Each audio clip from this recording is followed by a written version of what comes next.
몇 주 전 영상에서 고대 그리스인의 이오니아 정착지들이 페르시아에 맞서 반란을 일으켰다가 실패한 사건에 관해서 설명한 적이 있었습니다. 그래서 오늘은 지난번에 이어 이오니아 반란 실패 후의 이야기를 해볼까 하는데요. 페르시아의 다리우스 1세 입장에서 봤을 때 이오니아 반란을 지원한 아테네를 반드시 처벌해야 할 필요가 있었습니다. 아테네가 단순히 이오니아의 그리스인들을 도와줬기 때문만이 아니라 반란 얼마 전 아테네의 대표단이 페르시아의 지배를 받는 것에 동의했었기 때문입니다. 즉 아테네가 이오니아 반란을 도운 것은 단순히 외부의 적이 아니라 내부의 반역으로 여겨질 수 있었던 것입니다. 그런데 여기서 오늘날의 시점으로 페르시아 전쟁을 살펴볼 때 주의해야 할 점이 있습니다. 우리는 페르시아 전쟁을 그리스 문명과 페르시아 문명의 대충돌로 배웠고 이를 역사적으로 매우 중요한 사건으로 계속해서 배워왔습니다. 그렇기 때문인지 많은 경우 이 전쟁을 피할 수 없었던, 즉 반드시 일어날 수밖에 없었던 전쟁으로 생각하는 경향이 있습니다. 그러나 정작 당사자인 아테네인들의 생각은 달랐습니다. 이오니아 반란이 실패하고 전운이 감돌고 있을 때 아테네에서는 프리니코스라는 비극 작가가 밀레투스의 함락이라는 비극을 만들었습니다. 이는 고대 그리스에서 실제 정치적 사건을 비극으로 만든 첫 사건으로 여겨지는데 이를 관람한 많은 아테네인들이 눈물을 흘렸다고 전해집니다. 문제는 초연 이후 당국에 의해서 이 연극이 금지되었고 프리니코스는 벌금을 물었다는 사실입니다. 이는 아테네 내에서도 반페르시아 감정이 고양되고 전쟁 분위기가 확산되는 것을 원치 않는 이들이 많았다는 것을 보여줍니다.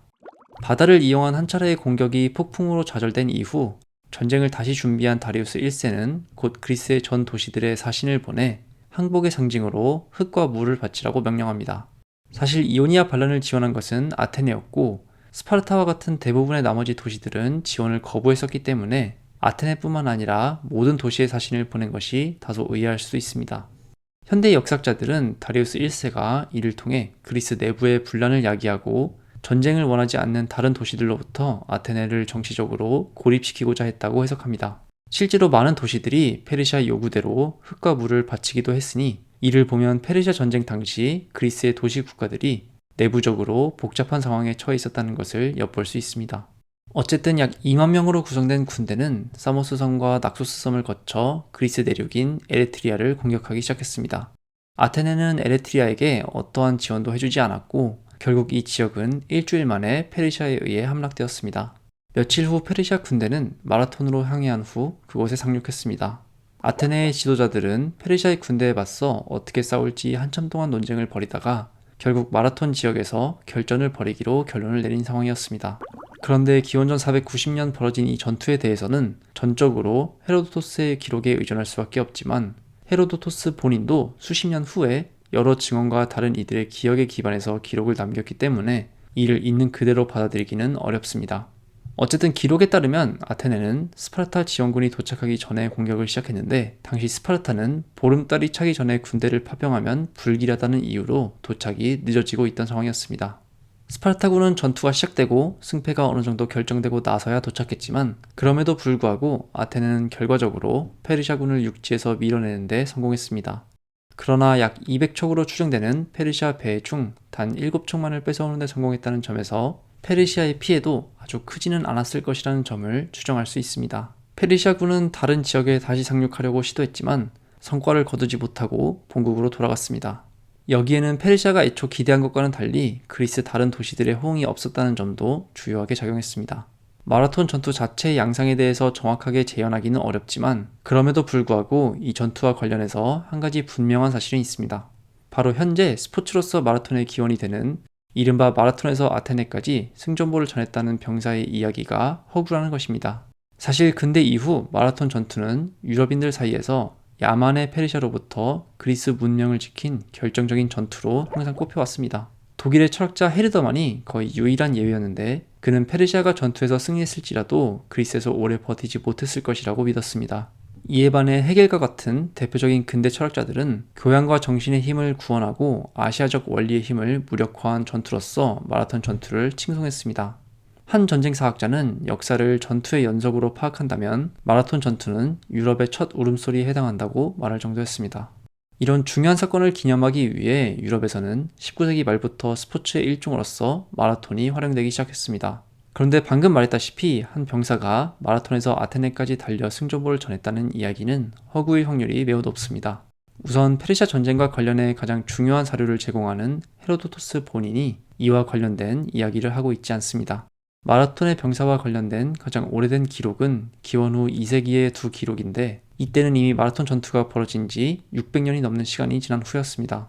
하나는 우리에게 플루타르코스 영웅전의 작가로 알려진 플루타크로스가 남긴 기록이고 다른 하나는 루키아노스라는 작가의 기록입니다.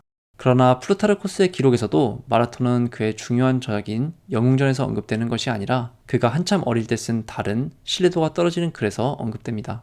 플루타르코스는 전투 후 아직 땀에 젖은 한 병사가 갑옷도 채 갈아입지 않은 채 아테네까지 달려가 기뻐하라, 우리 또한 기쁘다 라고 말하며 승리 소식을 전했다고 말합니다. 그러나 플루타르코스를 연구한 대표적인 문헌학자는 이 언급이 이루어진 글 전체를 문장에 취하고 강요된 적대감에 시시덕거리는 사이비 애국주의의 미성숙한 창조물이라고 신랄하게 비판하며 이것이 사실이 아님을 지적하고 있습니다.